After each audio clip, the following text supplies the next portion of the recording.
Mga ka-farmers, mga kakambing, purga tayo ng kambing natin ngayon.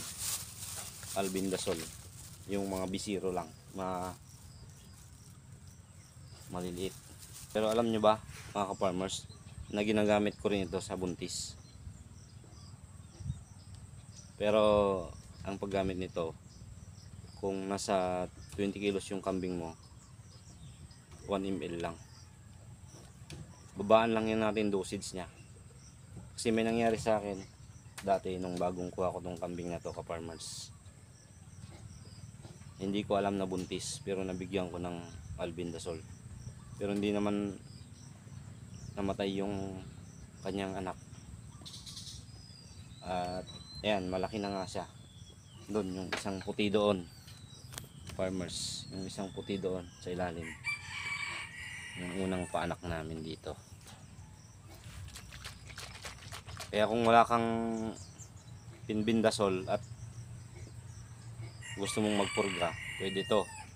Pero nasa inyo pa rin, ka-farmers. Kasi ako, subok ko na to.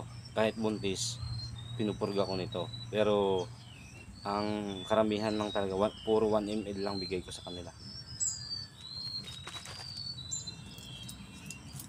At maliliit pa naman yung kambing natin, puro bigyan natin ng 1 ml yan.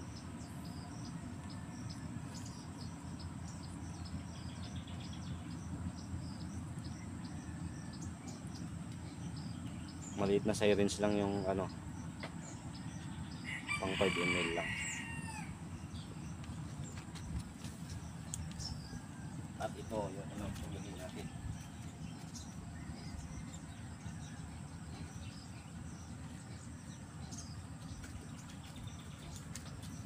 Ito si bulog, purgahin natin to, nasa 2 ml to. Silampas ano na to eh.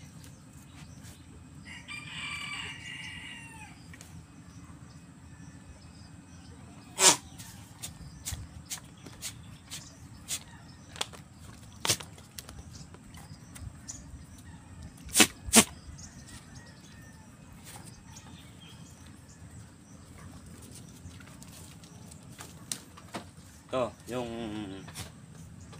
bulog nating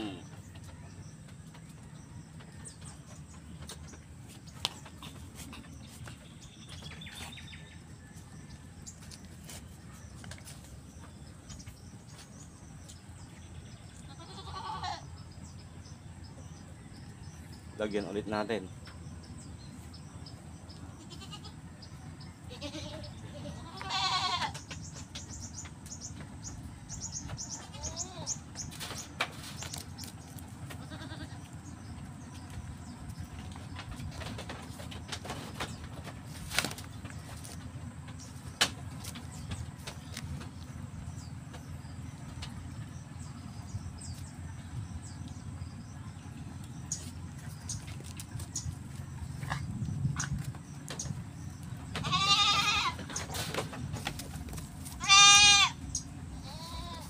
At ito pala yung sinasabi kong kambing kanina, ka-farmers, na nung bagong kuha namin yung nanay niya, di ko alam na buntis. Kaya ito, malaki na siya. Pupurgahin natin.